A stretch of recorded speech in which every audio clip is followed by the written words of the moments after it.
من السماء وما كنا منزلين إن كانت إلا صيحة واحدة فإذا هم خامدون يا حسرة على العباد ما يهديهم من رسول إلا كانوا به يستهزئون ألم يروا كم أهلكنا قبلهم من القرون أنهم إليهم لا يرجعون وإن كل لما جميع لدينا محضرون وآيات لهم الأرض الميتة أحييناها وأخرجنا منها حبا فمنه يأكلون وجعلنا فيها جنات من نخيل وعناب وفجرنا فيها من العيون ليأكلوا من ثمره وما عملته أيديهم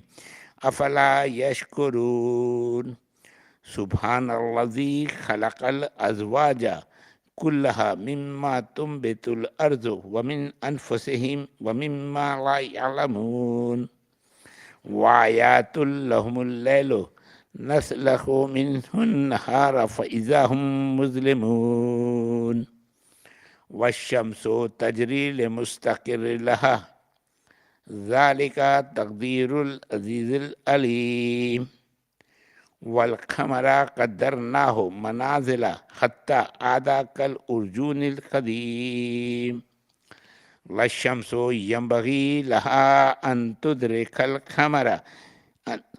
تدرك القمر ولا الليل سابق النهار وكل في فلك يسبحون وآيات لهم أن حملنا ذريتهم في الفلك المشحون وخلقنا لهم من مثله ما يركبون وإن نشأ نغرقهم فلا صريخ لهم ولهم ينقذون إلا رحمة منا ومتاعا إلى حين وإذا قيل لهم اتقوا ما بين أيديكم وما خلفكم لعلكم ترحمون وما تأتيهم من آيات ربهم إلا كانوا عنها معرضين وإذا قيل لهم أنفقوا مما رزقكم الله قال الذين كفروا للذين آمنوا أنطعم من لو يشاء الله أطعمه إن أنتم إلا في ضلال مبين ويقولون متى هذا الوعد إن كنتم صادقين ما ينظرون إلا صيحة واحدة تأخذهم وهم يخصمون فلا يستطيعون توصية ولا إلى أهلهم يرجعون ونفخ في الصور فإذا هم من الأجداث إلى ربهم ينسلون قالوا يا ويلنا من بعثنا من مرقدنا هذا ما وعد الرحمن وصدق المرسلون إن كانت إلا صيحة واحدة فإذا هم جميع لدينا محضرون فاليوم لا تظلم نفس شيئا ولا تجزون إلا ما كنتم تعملون إن أصحاب الجنة اليوم في شغل فاكهون هم وأزواجهم في ظلال على الأرائك متكئون لهم فيها فاكهة ولهم ما يدعون سلام قولا من رب الرحيم وامتازوا اليوم أيها المجرمون ألم أعهد إليكم يا بني آدم أن لا تعبدوا الشيطان إنه لكم عدو مبين وأن اعبدوني هذا صراط مستقيم ولقد أضل منكم جبلا كثيرا أفلم تكونوا تعقلون هذه جهنم التي كنتم توعدون اصلوها اليوم بما كنتم تكفرون اليوم نختم على أفواههم وتكلمنا أيديهم وتشهد أرجلهم بما كانوا يكسبون ولو نشاء لطمسنا على أعينهم فاستبقوا الصراط فأنى يبصرون ولو نشاء لمسخناهم على مكانتهم فما استطاعوا مزيا ولا يرجعون ومن نعمره نركسه في الخلق أفلا يعقلون وما علمناه الشعر وما ينبغي له إن هو إلا ذكر وقرآن مبين لينذر من كان حيا ويحق القول على الكافرين أولم يروا أنا خلقنا لهم مما عملت أيدينا أنعاما فهم لها مالكون وذللناها لهم فمنها ركوبهم ومنها يأكلون ولهم فيها منافع ومشارب أفلا يشكرون واتخذوا من دون الله آلهة لعلهم ينصرون لا يستطيعون نصرهم وهم لهم جند محضرون فلا يحزنك قولهم إنا نعلم ما يسرون وما يعلنون أولم يرى الإنسان أن خلقناه من نطفة فإذا هو خصيم مبين وضرب لنا مثلا ونسي خلقه قال من يحيي العظام وهي رميم قل يحييها الذي أنشاها أول مرة وهو بكل خلق عليم الذي جعل لكم من الشجر الأخضر نارا فإذا أنتم منه توقدون أوليس الذي خلق السماوات والأرض بقادر على أن يخلق مثلهم بلى وهو الخلاق العليم إنما أمره إذا أراد شيئا أن يقول له كن فيكون فسبحان الذي بيده ملكوت كل شيء وإليه ترجعون صدق الله العلي العظيم اللهم صل على محمد وآل محمد وعجل فرجهم. اب آپ لوگوں سے گزارش ہے ایک سورہ فاتحہ اپنے اپنے محرومین کے لیے انشاءاللہ تمام مومنین و مومنات مسلمین اور مسلمات اور خصوصاً اور آج کی جو ہماری یہ ہے نیاز کا بندوبست جنہوں نے کیا ہے جنہوں نے اسپانسر کیا ہے ان سب کے محرومین کو اپنی ایک سورہ فاتحہ اور 3 دفعہ سورہ کل میں ان کو ہدیہ کریں ان سب کو اللہم صل علی بسم اللہ الرحمن الرحیم الحمدللہ رب العالمین الرحمن الرحیم مالک یوم الدین ایاک نعبد مستقیم صراط الذین انعمت علیہم غیر المغضوب علیہم ولا الضالین بسم اللہ الرحمن الرحیم قل هو اللہ احد اللہ الصمد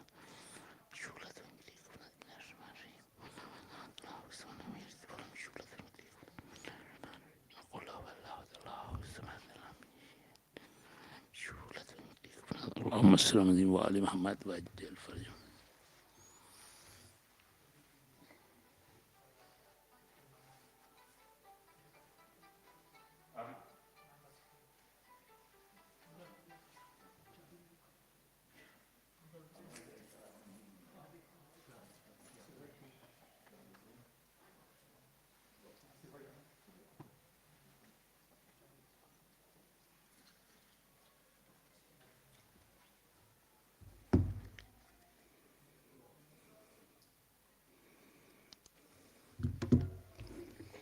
باواز بلند نعرہ سلوات. اللهم صل على محمد وآل محمد وعجل فرجهم.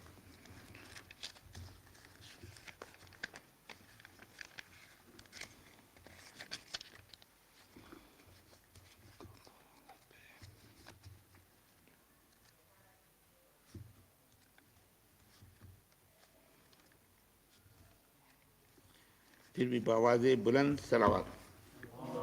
اللهم صل على محمد وآل محمد. بسم اللہ. لاش اکبر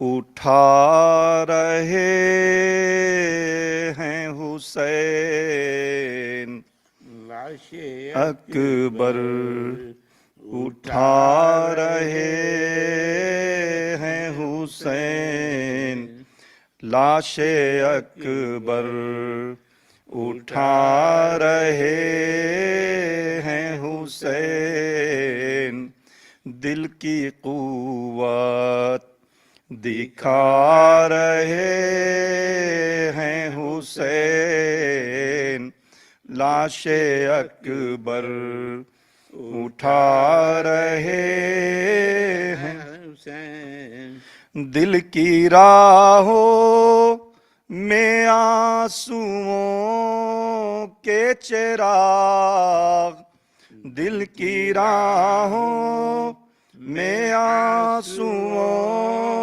کے چراغ، کر لو روشن کہ آ رہے ہیں حسین، لاش اکبر اٹھا رہے ہیں حسین، جس جگہ رکھ رہے ہیں پیشانی، جس جگہ رکھ رہے ہیں پیشانی، فخر کعبہ بنا رہے ہیں حسین، لاش اکبر اٹھا رہے ہیں حسین، لڑکھڑائے ہیں انبیاء کے قدم، لڑکھڑائے ہیں انبیاء کے قدم، جس جگہ مسکرا رہے ہیں حسین، لاش اکبر اٹھا رہے ہیں حسین، کر کے حجت تمام اعداء سے، کر کے حجت تمام اعداء سے، زور حیدر دکھا رہے ہیں حسین، لاش اکبر اٹھا رہے ہیں حسین، دو صدا ہو کہاں علی اکبر، دو صدا ہو کہاں علی اکبر، ٹھوکریں رن میں کھا رہے ہیں حسین، لاش اکبر اٹھا رہے ہیں حسین، آنکھ کھولو پیدر کا حال ہے غیر، آنکھ کھولو پیدر کا حال ہے غیر، اٹھو اکبر جگا رہے ہیں حسین، لاش اکبر اٹھا رہے ہیں حسین، آؤ جاؤ خیمے میں جاؤ اے زینب، جاؤ خیمے میں جاؤ اے زینب، لاش اکبر کی لا رہے ہیں حسین، لاش اکبر اٹھا رہے ہیں حسین، لاش اکبر اٹھا رہے ہیں حسین، چن کے قاسم کی لاش کے ٹکڑے، چن کے قاسم کی لاش کے ٹکڑے اپنے دامن میں لا رہے ہیں حسین، لاش اکبر اٹھا رہے ہیں حسین۔ ماں کہاں ہے دلہن کہاں ہے چھپی، ماں کہاں ہے دلہن کہاں ہے چھپی، ساتھ دولہا کے آ رہے ہیں حسین، لاش اکبر اٹھا رہے ہیں حسین۔ آہ کرتے ہیں بیٹھ جاتے ہیں، آہ کرتے ہیں بیٹھ جاتے ہیں، کس کا لاشا اٹھا رہے ہیں حسین، لاش اکبر اٹھا رہے ہیں حسین۔ زلزلے میں ہے کیوں زمین شاید، زلزلے میں ہے کیوں زمین شاید، قبر اصغر بنا رہے ہیں حسین، لاش اکبر اٹھا رہے ہیں حسین، لاش اکبر اٹھا رہے ہیں حسین۔ صلوات۔ اللهم صل على محمد وآل محمد وعجل فرج يا عبد بيتنا.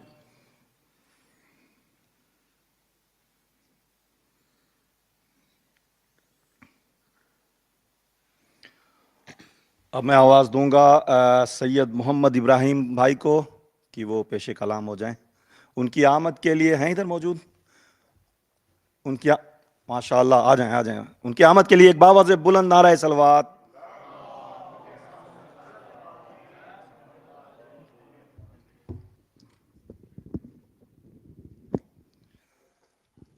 نعرہ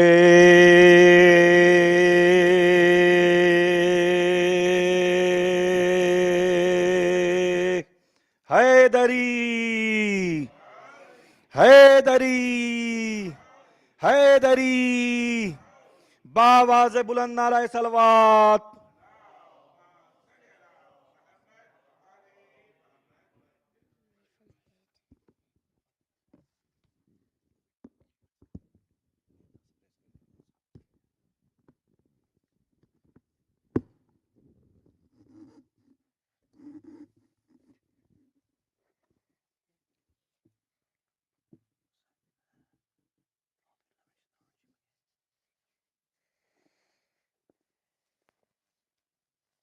بسم الله الرحمن الرحيم. الحمد لله رب العالمين الرحمن الرحيم مالك يوم الدين إياك نعبد وإياك نستعين اهدنا الصراط المستقيم وصراط الذين أنعمت عليهم غير المغضوب عليهم ولا الضالين آمين.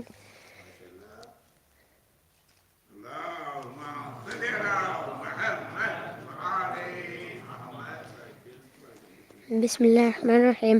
الحمد لله الذي أنزل على عبده الكتاب ولم يجعل له عوجا قيما لينذر بأسا شديدا من لدنه ويبشر المؤمنين الذين يعملون الصالحات أن لهم أجرا حسنا ماكثين فيه أبدا وينذر الذين قالوا اتخذ الله ولدا ما لهم به من علم ولا لآبائهم كبرت كلمة تخرج من أفواههم إن يقولون إلا كذبا فلعلك باخع نفسك على آثارهم إن لم يؤمنوا بهذا الحديث أسفا إنا جعلنا ما على الأرض زينة لها لنبلوهم أيهم أحسن أملا وإنا لجائلون ما عليها صعيدا جرزا أم حسبت أن أصحاب الكهف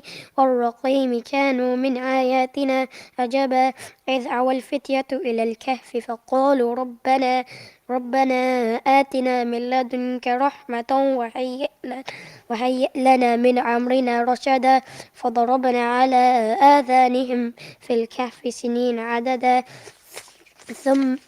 ثم بعثناهم لنعلم أي الحزبين أحصى لما لبثوا أمدا نحن نقص عليك نبأهم بالحق إنهم فتية آمنوا بربهم وزدناهم هدى وربطنا على قلوبهم إذ قاموا فقالوا ربنا رب السماوات والأرض لن دعوا من دونه إلها لقد قلنا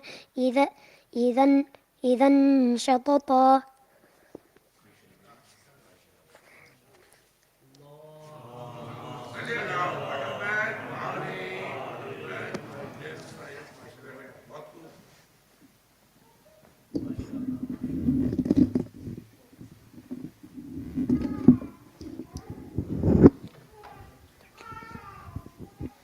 Salawat bar Muhammad wa ala Muhammad.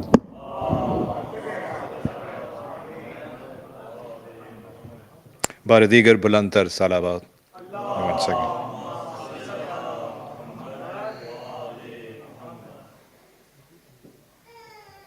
Sorry. Bismillah ar-Rahman ar-Rahim. First of all, thanks to Almighty Allah who gave another day in the life, and in that given life He has provided us with an opportunity to attend tonight's majlis of Aba Abdullah. And more so, He arranged for us to think about that, create time and be here on time. And personally and truly, I always have lots of respect for people who are here before the majlis. So that shows, when Maulana was saying to gain knowledge and seek knowledge, there's a difference. Gain knowledge is if somebody is giving, go and get it. Seek knowledge is you don't find anybody giving. You go and find the person who is giving and then seek it. So this is seeking the nearness or the riza or the happiness or being close to Aba Abdullah and Ahlul Bayt generally. Agha is here, sorry. I was just trying to put some introduction before you came in. And secondly, if you could, it'll be good. As you are sitting is perfectly fine. There is nothing wrong with it. But, as a older man who has son and I don't personally have grandchildren, but my brothers and sisters have. So one of my nieces, what she does is when I go to visit her, she's playing and then she comes and sits close to me. And 5 minutes later, she comes closer to me. So I know she is looking for something. Even if I'm in a bad mood, it turns me, whatever she's looking, I'm going to give it to her. So when Agha sits here, you come closer, that is the audience's input into the whole majlis. You're showing the speaker, you're encouraging the speaker that we want and we really need to. We seek to hear what you're saying. So if you can make that effort, that'll be really good. But there's nothing wrong sitting where you are, at least not for me to say that in the Majlis of Aba Abdullah. I don't have that authority or the courage or the strength to say that. I'm going to invite Agha here on the stage, inshallah. Recite really encouraging salawat so that I can recite Agha Ali Asghar Khimani on the stage. Ulantar salawat.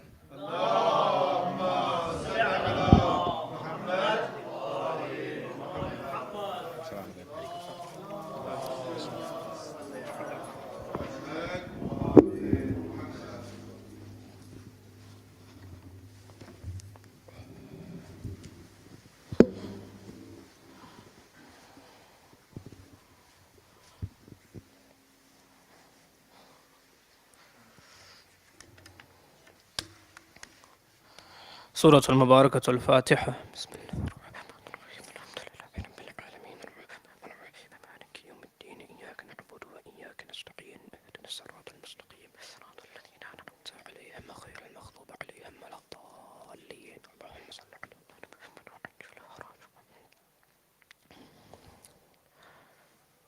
أعوذ بالله من الشيطان الغوي الرجيم. بسم الله الرحمن الرحيم.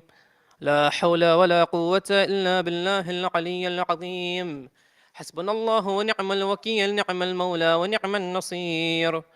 الحمد لله رب العالمين الذي ذكره شرف للذاكرين وشكره فوز للشاكرين، طاعته نجاة للمطيعين وحمده عز للحامدين.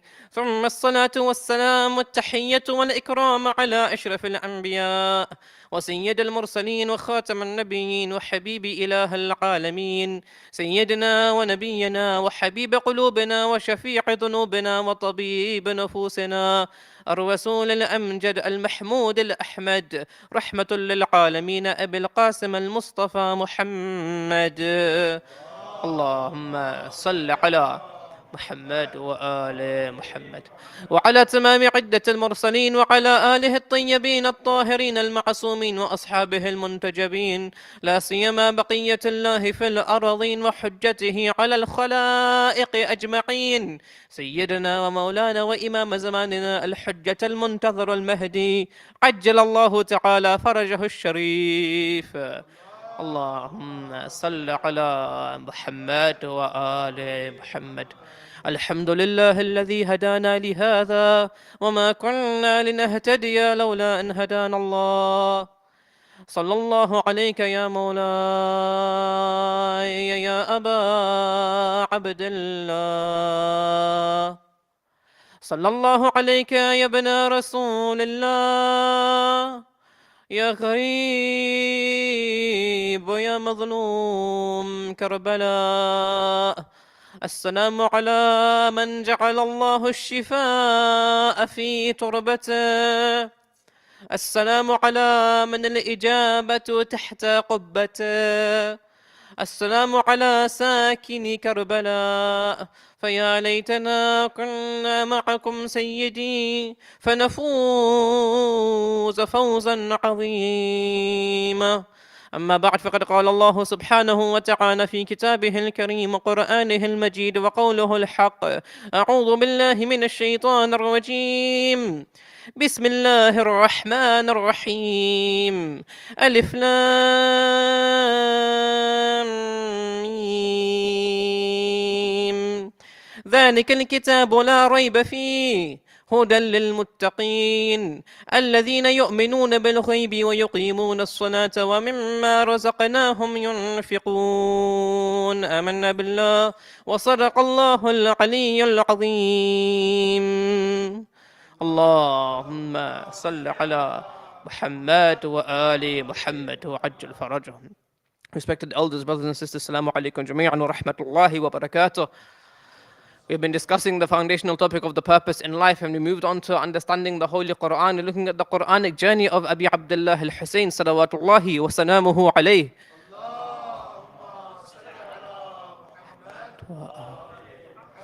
To help me move on to today's discussion, allow me to go through the verses I just recited from the Holy Quran. Allah subhanahu wa ta'ala, He begins Surah Al-Baqarah. So after you recite Surah Al-Fatiha and you're going to start reciting the Quran, you recite Surah Al-Baqarah. Alif Lam Mim. ذَلِكَ الْكِتَابُ لَا رَيْبَ فِيهِ.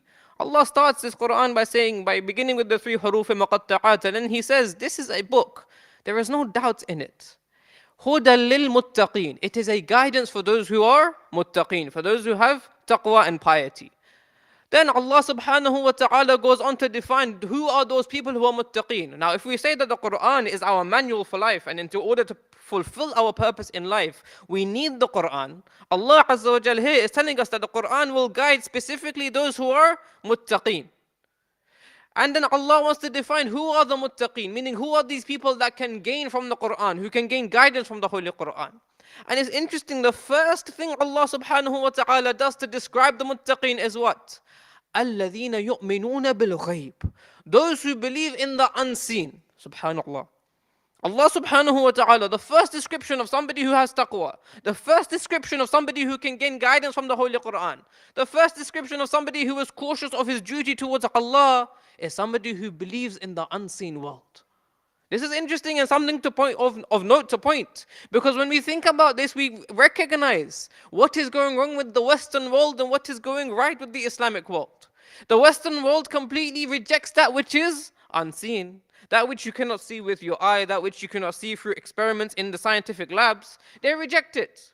And therefore you find they reject something which helps us in our purpose in life. You know, this idea of the unseen world or the soul or the metaphysical world, it's often attached in philosophy to the idea of death and the afterlife. Because if I'm an atheist and I reject the soul, now the body is everything I have. Now the end of the body is the end of life. There can be no resurrection. Because if all I have is a body, I know that this body after its death will decompose and that is the end of the story. There is no such thing as a afterlife. And so in philosophy, when they talk about the unseen world, they often attach the idea of a soul to the idea of the afterlife. And therefore Allah subhanahu wa ta'ala is giving us a secret that if you want to be muttaqeen, you want to be people of piety, the first thing you have to open up to is the unseen world. The world that you cannot see, that you cannot observe, that you cannot experiment. A world that may be beyond your physical intellect, but a world that is vital to understand as the reality of this universe. This world, this dunya that we have, it is all actually just a lower reality. There is a greater reality to all of these things. This is why I was reminded of the statement today of Abi Abdullah al-Hussein salawatullahi wa salamuhu alayhi.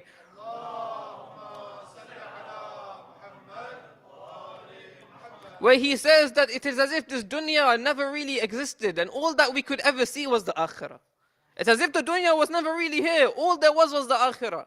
This dunya is a lower reality, the greater reality, the real reality is the akhirah. And that's why in the akhirah you will see the reality of your deeds. For example, they say the one who used to consume interest in this world, on the hereafter you will see what he did. Because they will have bellies that will be so heavy it will drop to the floor. And if they want to walk, they will have to carry their bellies and walk onwards.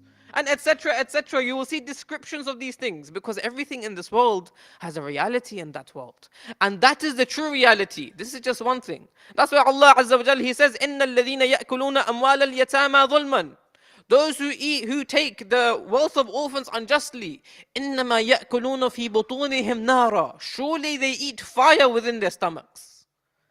What is the relation between eating the wealth of an orphan and eating fire into your stomach? Allah subhanahu wa ta'ala is teaching us when you take the wealth of an orphan unjustly, when you take the inheritance of, for example, somebody in your family who's an orphan unjustly without telling them, you might think you've just done something innocently, no one will find out. But you're eating fire into your stomachs, which is why these individuals often they have mental health illnesses later on. Because Allah says you are actually eating fire into that stomach of yours.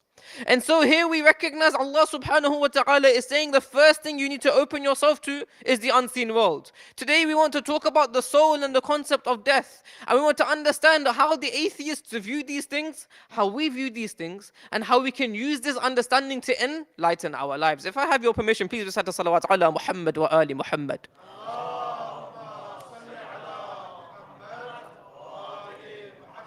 On the first level, when you look at Western philosophy and you want to understand what is the opinions of the soul in Western philosophy, the first opinion you come across is the opinions of the atheists. People like Richard Dawkins, people like Christopher Hitchens, people who are not just atheists, they are what they call, active atheists, militant atheists in the words of Richard Dawkins. People who believe atheism is the way to go for this world. When you go to individuals like this, people who are biologists, materialists, they reject the concept of a soul. They believe these are ideas that were described or concocted by cavemen, and we've taken them into our lives. There's no such thing as a soul. Why? Because there is no scientific evidence for a soul. Richard Dawkins obviously is a biologist. He says there is no such thing as the soul. This is just something we made up to bring into our lives to fill certain gaps. Now that we have science and we explain everything with neurological studies, there is no idea and no need to think of the soul. These are just caveman things you guys concocted and brought up. And this is something that even ancient Greek philosophers used to bring out. Aristotle, for example, he said there's no such thing as a soul. He said that the soul is just the part of the human being that is alive. It is just a characteristic of the human being. And the way Aristotle described it was what? He said in the same way fire is hot. He says the soul of fire is that heat that burns. That is the soul of fire. It's not a separate part of the fire. It's just this characteristic. In the same way he says a knife cuts. That aspect of cutting is the soul of the knife. In the same way a human being exists in this world. Its existence is its soul. It doesn't have a separate being. These are people in philosophy that are called monists. They believe that we are composed of just material body, nothing else inside. However, there are many questions that come up. What is the conscience? You know, everybody has this something that talks to them inside their head. Something that tells them to do certain things, stop certain things, not do certain things. What's the conscience? SubhanAllah, Richard Dawkins, he answers the question. It's the mystical part of the human being. Oh wait, everything is biological material. Now suddenly there is a mystical part of the human being. How do we explain dreams? Now okay, many parts of dreams can be explained. You know, we're thinking about so many things in our mind in the day. When you go to sleep at night, all these things come together in some funny story and you wake up thinking, what on earth did I just see? Most of our dreams, according to even our hadith, are muffled. They are dreams that just are formed by all the random things we think about and plonked together. But we know there are certain dreams that aren't like that. There are certain dreams that change us. There are certain dreams that inspire us. How does science explain these? There's no explanation yet. How do we explain the conscience? How do we explain dreams? There are no neurological tests that can truly explain these realities. And this is where you find the other part of philosophers. You find philosophers, for example, like René Descartes, who in his famous statement, who said, cogito ergo sum, I think, therefore I am. René Descartes' argument was what? He said, look, if you cut off my arm at this moment in time, I will not feel like I am less of a person than I was before. If you came and cut both of my legs and both of my arms off, and all I had was my torso and my head, I would still feel like the same individual I was before. He says there's something about us that makes us me, and it can't be my physical body. Because if you do anything to my physical body, I still exist as an individual with the same name, the same existence. And that's why he came out with, I think, therefore I am. The idea that there is something inside us that allows us to think. This has to be the second part of our existence, not the primary part of our existence. You know, atheists, if you ask them, you know, the idea of thinking. Is thinking a free process or is thinking a biological process? Because if it's biological, we have an issue. If my thinking is only biological, that means my thinking is not free. Because biological processes happen according to the laws of science. You go to Richard Dawkins, they don't believe in free will. He says there's no such thing as free will. Why? Because everything that you do is just a biological chemical process. You are a result of your environmental impacts on your life. And so you right now think the way your environment impacted you. Okay, you can't equate for all the factors in your life. That doesn't mean you're thinking freely. You're thinking according to biology. And that's why the famous psychologist said, if you give me a child from the age of 0 and tell me what you want them to become, I will make them become what you want them to become. Because from the age of 0, I will make his environment such, I will fashion him into exactly what you want me to make him. This is the mindset of the atheist. We have no free will. We are simply people who are results of biology and psychology. The issue then comes here, why do we have society and justice and judgments, and this individual doesn't think for himself. This individual is a biological process. So you can't blame him in court. You have to blame the biological processes behind him. And so you can see how the atheists, once they reject the unseen world and the idea of the soul, you see their life realistically goes in circles. They cannot explain anything correctly. We in Islam reject all of these things. We say, no, we have free will. We say, no, there is another part to our existence, and this part to our existence is more important. We believe we have a soul. And this soul is in fact the more important part of our existence. How do we prove this? In the Quran, Allah subhanahu wa ta'ala, He says to the angels, إِنِّي خَالِقٌ بَشَرًا مِّن طِينٍ. Surely I have created a human being from clay and earth. فَإِذَا سَوَّيْتُهُ وَنَفَخْتُ فِيهِ مِنْ رُوحِي فَقَعُوا لَهُ سَاجِدِينَ. When I have fashioned him and I have breathed into him of my ruh, then bow down to him in prostration. The narrations in Hayatul Qulub say what? That Allah subhanahu wa ta'ala created the body of Adam 2,000 years before this story. He put this body at the gate of Jannah. The angels for 2,000 years would go past this body wondering what is the function of this body. And Allah was trying to make the angels used to the concept of this human existence. After 2,000 years, what does Allah say to the angels? He says, now when I complete its fashioning and I breathe into it of my ruh, now you bow down to it in prostration. Meaning without the ruh, the human being is not worthy of the prostration of the angels. Only when Allah breathed the ruh into the individual, that this individual become a potential that can be greater than the angels. And so the more important part of our existence is not the body, but the soul. And that is why we in Islam say we are a soul and we are given a body. This is important. You know, sometimes because of our materialistic existence, we are in the atheistic world, everything is material. You know, you look at the adverts, it's all about anti-aging, looking younger, making yourself look different. It's all material, right? Because of this materialistic world, sometimes we fall into the trap of saying, I am a body and a soul. No. You are a soul and you are given a body. Big difference. The main part of your existence is the soul. The soul is that which contains knowledge, memory, wisdom. The body is the vehicle you use to go through this world. It's important because now when you understand the body, you understand the body in light of the soul. Beforehand, when I looked at the body, I was looking at perfecting the body. Now when I look at the body, I only look at the body to perfect the soul. Eating, good or bad? Neutral. If I am hungry, I eat, because if I eat, this will help me. This will help me keep up my energy. This will help me keep up my concentration. Overeating, good or bad? Bad. Why? Because the soul becomes affected by overeating. When you overeat, you start to become lazy. When you overeat, you become less able to concentrate. You become more tired and lazy. The soul becomes affected by overeating. Now when I look at this bodily process, I don't look at it just in terms of the body. I look at it in terms of the soul. What impact will this morsel of food have on my soul? And this is connected to our purpose in life. We know in the Quran, Allah subhanahu wa ta'ala, in the surah we recite in Salatul Eid every year, Surah Al-Shams. We take 7 or 8 oaths and we say, وَالشَّمْسِ وَضُحَاهَا وَالْقَمَرِ إِذَا تَلَاهَا وَالنَّهَارِ إِذَا جَلَّاهَا وَاللَّيْلِ إِذَا يَغْشَاهَا وَالسَّمَاءِ وَمَا بَنَاهَا وَالْأَرْضِ وَمَا طَحَاهَا وَنَفْسٍ وَمَا سَوَّاهَا فَأَلْهَمَهَا فُجُورَهَا وَتَقْوَاهَا قَدْ أَفْلَحَ مَنْ زَكَّاهَا. Surely successful is the one who purifies this soul. Meaning the one who takes efforts to purify that soul, that individual will be one who serves Allah all the time in his life. Now when we look at the existence of the human being and we understand we are a soul and we are given a body, the body is important.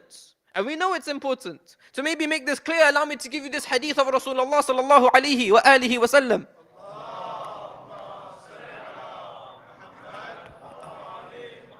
It is narrated that once some women came to him and they were disheveled, they were in a bad state.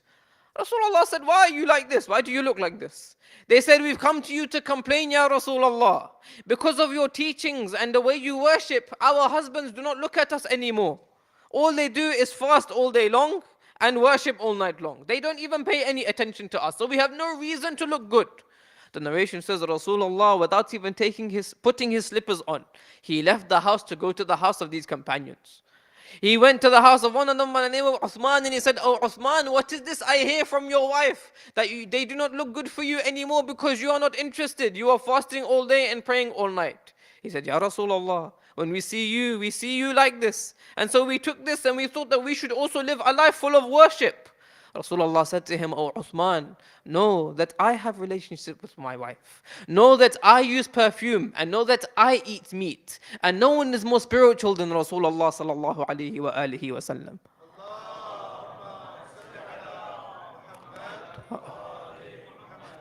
So Rasulullah was trying to educate his companions. We are people that we preach a life of moderation. You know, the narration say Rasulullah used to fast in normal months, maybe 3 days in the month. You know, 13th, 14th and 15th. Or every Monday and every Thursday. Not that he fasts every single day. And worship at night time, usually he would worship as Salatul Layl, but he would still have time for his family. And so Rasulullah preached away a path of moderation between your body, but going geared towards your soul, understanding that the true existence is the soul. So Islamically, we understand that the primary existence in our body is the soul. And now that we believe in the soul, we believe that there must be something after death. Because the body decomposes, the body passes away. But after death, there must be some new reality. And therefore, we believe truly in a death and an afterlife. For the rest of my lecture, I now want to turn onto the idea of death and examine different types of death in Islamic thought. If I have your permission, please recite another salawat ala Muhammad wa ali Muhammad.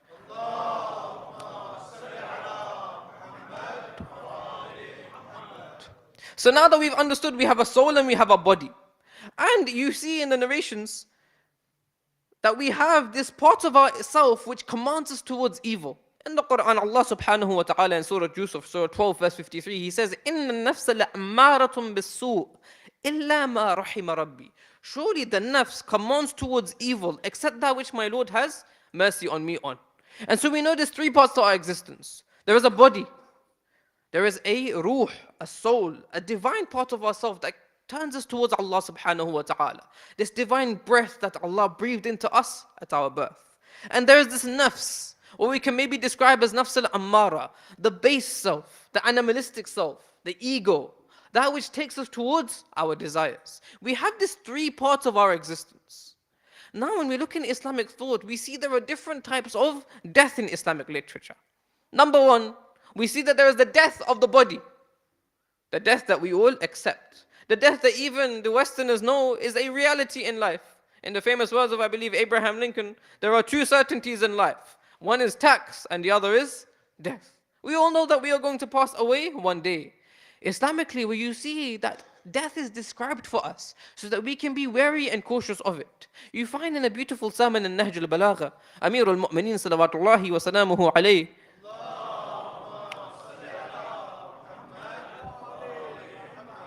I believe in Sermon 109, he says that when the human being approaches death, the first thing that happens is the extremities of his limbs start to become numb.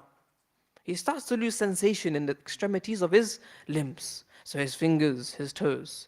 He says slowly his limbs start to lose sensation, and this individual is wondering what happens to them. Then the first faculty that the individual loses is the faculty of his speech. Amir al-Mu'mineen says this individual, he's approaching death. His limbs are starting to become numb. Suddenly he can no longer speak. He says at this time he will hear his family talking to him. He will hear his family calling out to him. He will see them becoming worried, but he will not be able to respond to them. Amir al-Mu'mineen says the next faculty that starts to go is his hearing. At this time, he now looks at his family members.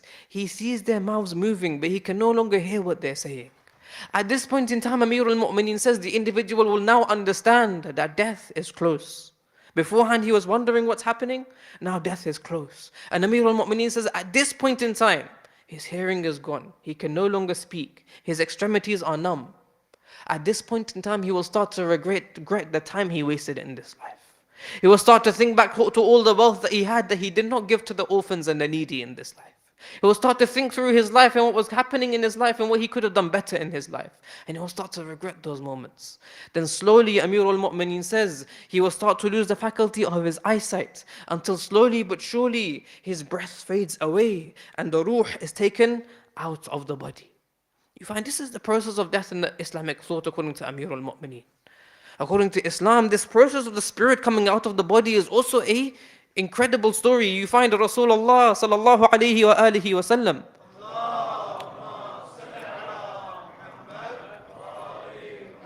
He describes the process of death, and you find these in Manazil al-Akhira by Sheikhh Abbas al-Qummi. He gives narrations where it is said that the angel of death, depending on how you were in this world, you will have a different experience. They say that there was a time Nabiullah Ibrahim, he saw an individual in front of him who was so demonic and ugly that he fainted. He woke up and he said, "Oh Jibreel, who was this?" And Jibreel says, "This is the angel of death when somebody is a disbeliever. He is that demonic and that ugly to look at that you faint out of fear." Then another person comes towards Ibrahim alayhi salam And Ibrahim suddenly becomes intoxicated in a nice way. He's staring. And the individual goes away and says, Ibrahim, and Ibrahim says, oh Jibreel, where did he go? Who is this? Jibreel says, this is the angel of death for somebody who is a believer. He comes in a beautiful format such that it is a pleasant experience. Then we find these narrations from Rasulullah where he says that when the disbeliever passes away or the sinner passes away from this world, the experience of the spirit being pulled from his body is so severe that this individual would prefer to have been struck by the sword 1,000 times. In other narrations, it is said that the experience for a disbeliever or a sinner, when the soul is taken out from his body, it is like his skin is being ripped from all sides. But on the flip side, when somebody is a believer, it is told that when the spirit is taken out of his body, this is a very natural experience. Because this individual is ready for this time. He's prepared for this moment. And that is why in Islamic thought we are told to prepare for death. Remember death often. Visit the graveyards often. Because this gives you lessons. This gives you reminders that this life is fleeting. Allah subhanahu wa ta'ala in the Quran in Surah Yasin, a surah we all recite often. He says, وَمَن نُعَمَّرُهُ نُنَكِّسْهُ فِي الْخَلْقِ. He who we give life to, we make him weak in his creation. أَفَلَا يَعْقِلُونَ. Does he not then think and understand? What is Allah telling to us? He's saying, as life goes on, your strength goes down until you will pass away. So why are you waiting to do good deeds? Amir al-Mu'mineen salawatullahi wa salamuhu alayhi.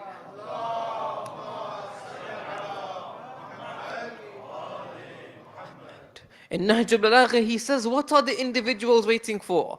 Are they waiting for the back-bending moments of old age and the times of illness and weakness to try and do good deeds in their life? You know, sometimes we have this attitude, I will pay more charity when I'm older.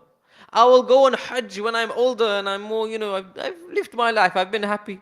I've committed all my sins, then I'll go on Arafah and have all my sins forgiven. What promise do we have that we're going to live that long? What are we waiting for? Why are we waiting to do good deeds? And this is why the Ahlul Bayt often told us to remember death. But in an interesting tradition, you find Rasulullah sallallahu alayhi wa alihi wa sallam.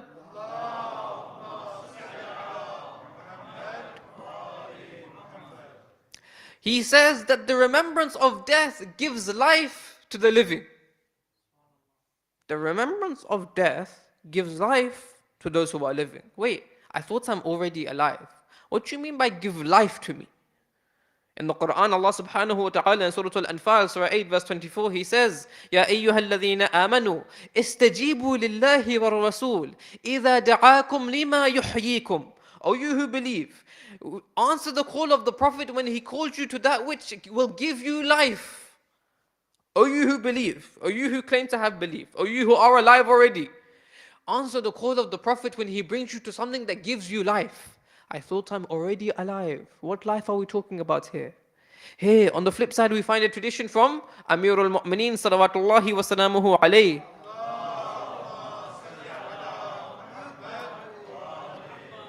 Where he says, Al-Jahl mumitul ahya. Ignorance is the death of every living person. What life and death are we talking about here?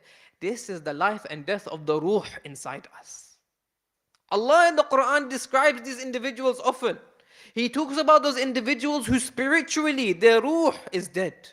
In the Quran you find these verses. Summum, bukmun, umyun, fahum la yarji'un. Deaf, dumb and blind. They will never turn back. Or in the Quran, for example, Allah Azza wa Jalla, He says, وَلَقَدْ ذَرَأْنَا لِجَهَنَّمَ كَثِيرًا مِنَ الْجِنِّ وَالْإِنسِ. We have prepared Jahannam for many of the jinn and the men. لَهُمْ قُلُوبٌ لَا يَفْقَهُونَ بِهَا. They have hearts, but they don't listen with their hearts can't understand anything. وَلَهُمْ آذَانٌ لَا يَسْمَعُونَ بِهَا. وَلَهُمْ أَعْيُنٌ لَا يُبْصِرُونَ بِهَا وَلَهُمْ آذَانٌ لَا يَسْمَعُونَ بِهَا. They have eyes, but they cannot see through those eyes. They have ears, but they cannot hear through those ears. أُولَٰئِكَ كَالْأَنْعَامِ بَلْ هُمْ أَضَلُّ. They are like cattle, nay, they are even worse. What does this refer to? Those individuals who, they never pray. You go to them and you tell them, come and pray, we're free, we're doing nothing. Come to the masjid today. I don't want to, I can't feel like it. You convince them, you tell them, look, I'm going to the mosque, all you have to do is come with me, you're not doing anything. not today. You convince them, you persuade them. Why can't they listen? The heart is dead. The heart is not responsive. These are the individuals we see on Ashura. You know, it is narrated that on the plains of Karbala in Ashura, there was this time when Abi Abdullah al-Hussein, salawatullahi wa salamuhu alayhi,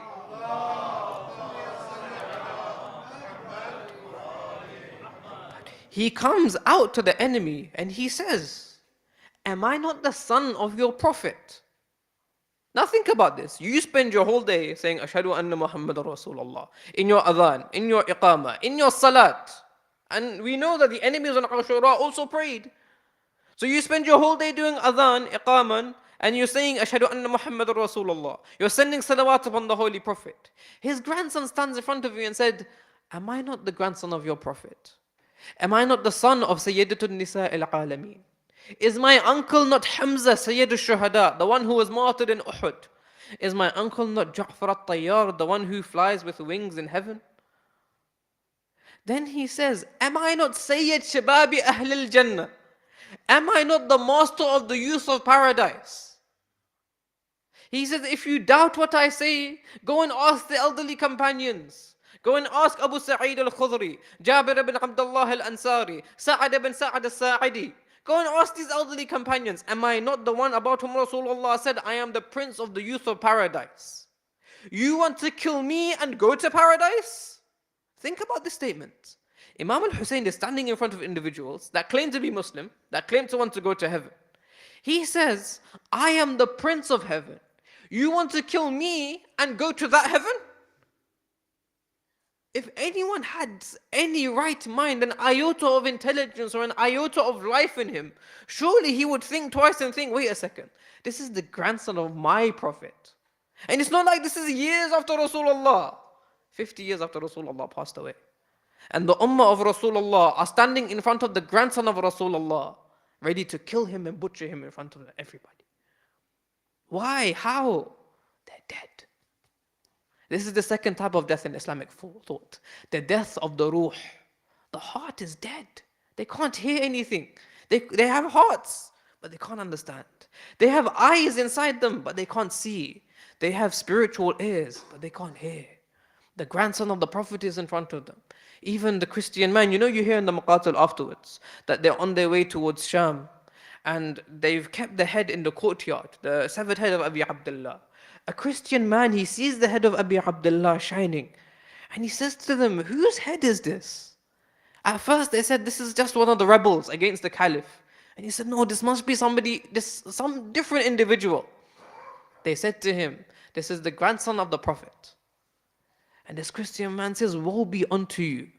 We Christians have a remnant from the companions of Jesus. And we hold on to it just because it is related to Jesus.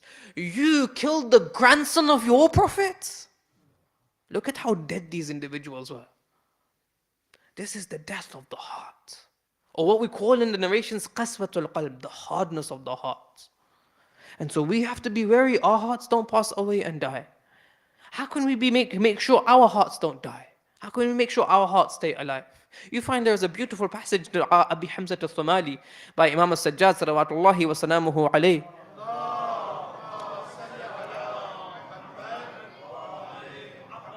It's a very beautiful passage. You know, the Imam starts in a very relatable way. He says, Mali kullu ma qultu qad saluhat sarirati. What is wrong with me, Ya Allah, that every time I think I'm becoming more religious, وَقَرُبَ مِن مَجَالِسِ التَّوَّابِينَ مَجْلِسِي, and I'm becoming upon those people who are tawwabin, who are repenters.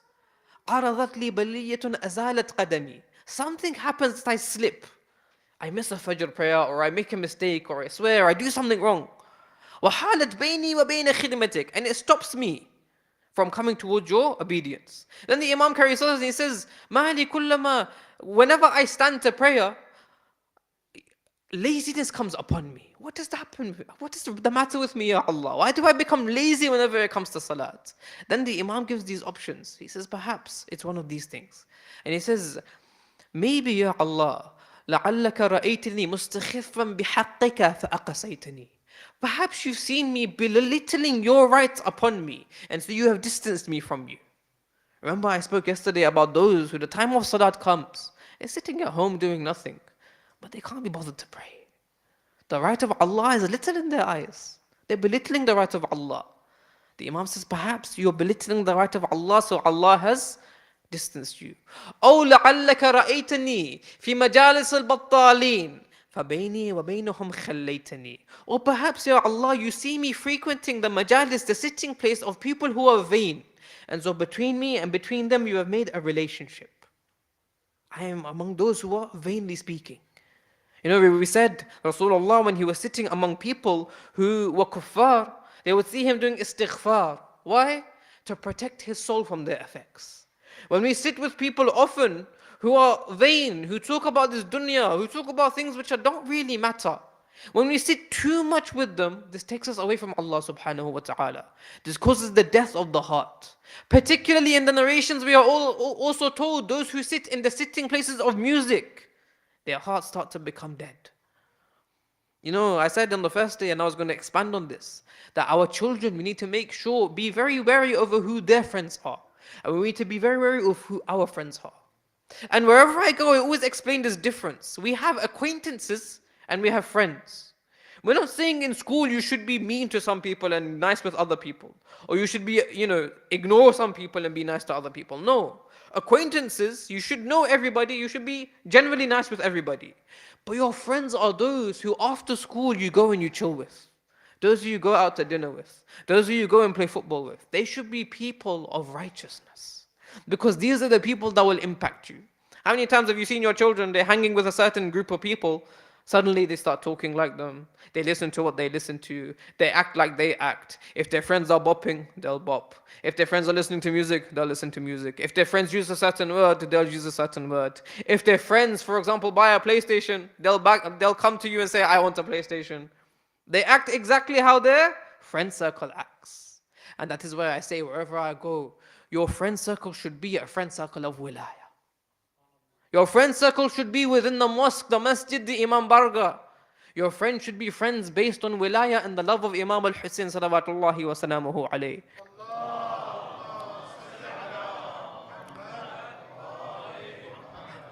And this is why on the flip side you find when it comes to reviving the heart, Rasulullah in Al-Kafi, he says, sitting and discussing knowledge revives the heart. Sitting of people of righteousness revives the heart. Luqman actually even says to his son, sit with the ulama such that your knees touches their knees. Sit that closely with the ulama, the people of knowledge. Because the people of knowledge are those who allow your hearts to be revived. When we have friendships, we should have friendships based on wilayah. And that is why your second home should be the mosque. You should be, as parents, you should be people who frequent the mosque so that your children frequent the mosque. If your mosque needs anything, you should invest into the mosque. Because when you invest into the mosque, you're investing in yourself, but also in your children and in your future.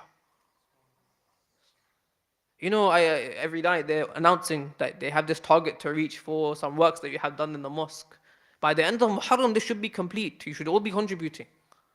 And honestly, I'm more involved in my mosque where I live now. So I know how it feels to be on both sides of this talk. You know, you're on that side, you often feel like you always get asked for donations. And then you come to this side and suddenly you have to ask for donations. Trust me, asking for it is much harder than listening to it. But honestly, invest in your centers, because when you invest in your centers, your children will be protected. Attend your centers, because when you attend your centers, you will know your children will also attend those centers. And the better your center is, the better your future will be, the better your children's future will be. Because when they have a centers that they want to attend, then you're safe in the knowledge that when they go out, they're going to go out with these friends. They're going to go to this place. How beautiful is it for you as a parent to know that my child, when he goes out, they're going to go play sports at the mosque. Then you know he's going to pray. He's going to be close to Quran. He's going to be close to knowledge. Why? Because he's attending the mosque. We don't want our people to end up on the other side of Ashura. People whose hearts are dead. People who frequent places of music. You know, sorry, I always say this. You know, even some shisha cafes are full of music. And I'm like, why are you going there? My friends sometimes take me to a place and I don't do shisha. They do shisha, God knows why. And they're sitting in this place and there's heavy music and they're like, we can't control it. So why come here? Do shisha in your home, go do something else. I don't know why you need to do shisha. But go somewhere, place where it's more quiet, more relaxing for the mind. Why do you want to risk allowing your heart to die? Sit in sitting places which allows your heart to be revived, and that's why you're all here. You're all here, why? Because the teardrop that you cry for Abi Abdullah revives that heart. That is why Imam al-Baqir salawatullahi wa salamuhu alayhi,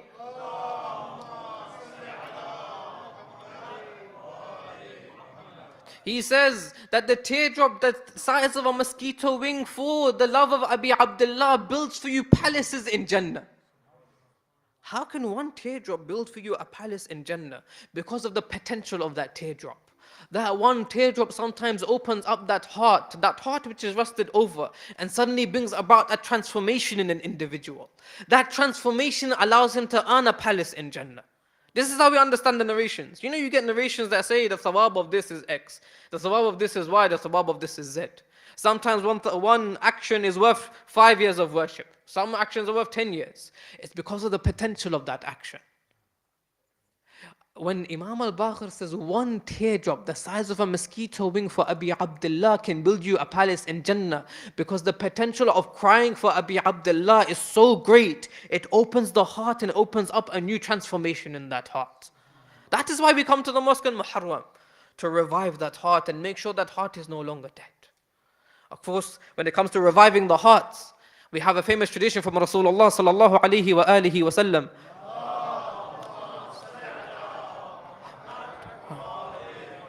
A very famous narration where he says the hearts gather rust like iron gathers rust. And so polish these hearts with the recitation of the Holy Quran.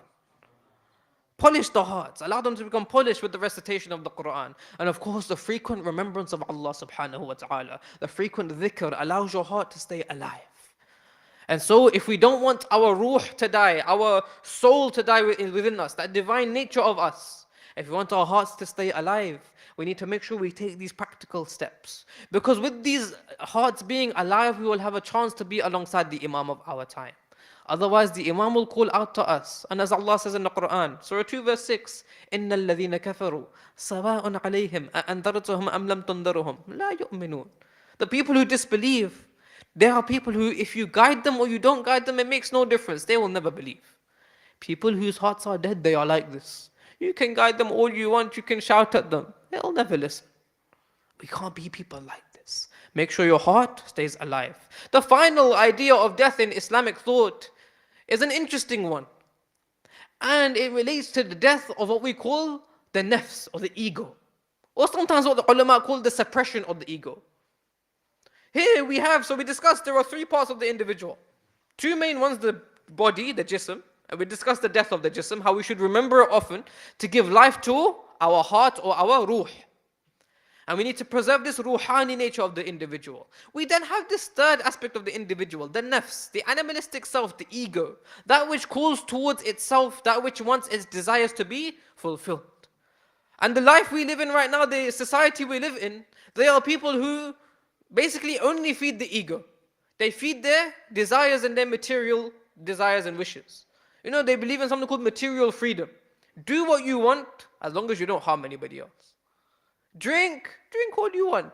Just don't drive and drink because you might kill someone. You want to take drugs, just take it in your own homes. Don't harm society. Do what you want, just don't harm anyone. And Imam al-Qadhim salawatullahi wa salamuhu alayhi,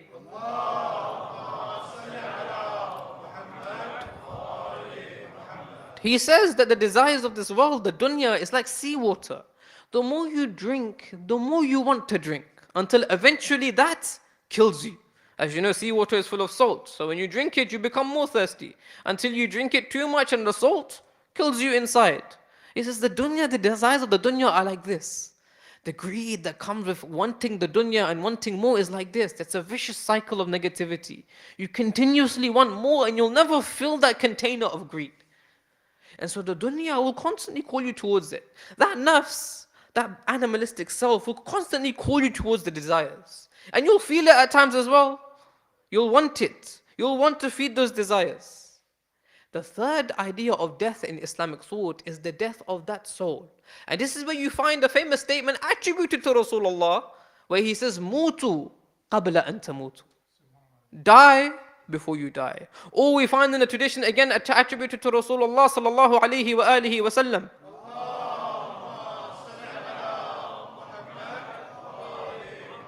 where he says, if you want to see a dead man walking upon the earth, then look at the face of Amir al-Mu'mineen Ali ibn Abi Talib. Why? Because when you kill that ego, when you kill that nafs or that base desires, what you're doing is you're submitting yourself towards Allah subhanahu wa ta'ala. Now you're in complete control of yourself. You know, often people have this issue of submission. You know, they say, I won't pray until it makes sense to me. Why should I do this? Why should I follow this ruling? Why do we have to do this in this way? You know, we get this, you know, our children especially, they come out and they say, why? Why this? Why that? Why can't I listen to music? What's wrong with it? Why can't I have this food? Why can't I have gelatin? Why can't I do this? For them, they can only follow something when it makes sense to them, right? You have to explain it, otherwise I'm not going to follow it.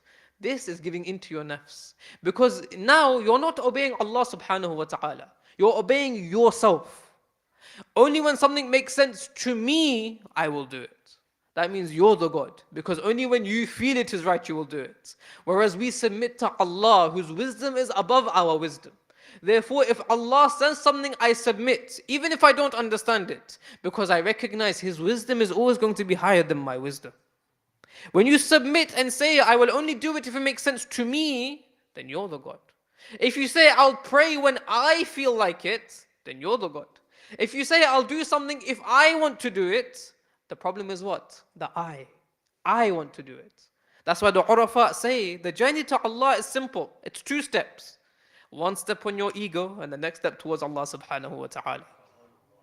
Kill that ego inside you, suppress that ego, submit that ego towards Allah. The 3rd type of death in Islamic thought is to submit the ego, to kill that base desire, that desire that calls you away from Allah subhanahu wa ta'ala, that calls you towards persistent sinning, that calls you towards feeding itself. You know, you have to feed your own ego, you have to make yourself feel better, you have to fulfill your desires. Suppress that death, suppress that soul, that ego. Because when you suppress that ego, this gives more life towards your ruh. When you're able to give life towards your ruh, now you understand the verses of the Quran, where Allah says, وَلَا تَحْسَبَنَّ الَّذِينَ قُتِلُوا فِي سَبِيلِ اللَّهِ أَمْوَاتًا بَلْ أَحْيَاءٌ عِنْدَ رَبِّهِمْ يُرْزَقُونَ. Allah says, do not take those who have died in the way of Allah as dead. Nay, they are alive, receiving rizq from their Lord. Why are they alive? The body is dead, but their soul was fully alive. Those people who don't die in the way of Allah, their soul is dead. And so when their body passes away, everything is gone. Yes, their soul is alive, but in a spiritual sense, the soul doesn't know what's going on. That soul realistically is also dead. Yes, it may be alive in that realm, but it's dead. But when somebody dies in the way of Allah subhanahu wa ta'ala, that ruh always stays alive. And that's why Allah says, do not take those who die in the way of Allah as dead. Nay, they are more alive than you, receiving rizq from their Lord. Their ruh is still alive. And that is why in the ziyarat, in ziyarat al-warid, we say, salawatullahi alaykum, wa ala arwahikum, wa ala ajsadikum. Peace be upon you, upon your ruh and upon your jasad, upon your soul and upon your body. Because those people who followed Abi Abdullah al-Hussein, they weren't just bodies, they were souls. They were people that had recognized their souls. And this is why those individuals would rush towards their death. Such that today we are going to commemorate Shah Qasim, who would say, death to me is sweeter than honey. Because now he is a ruh, he is a soul. He recognizes the reality that the death of this body is not the end of life. And if we are dying in the way of Allah, then my ruh is ready for the next step on this journey. Death in the way of Allah is sweeter than honey. First, we begin with those 2 martyrs of the sons of Sayyidah Zainab, salawatullahi wa salamuhu alayha.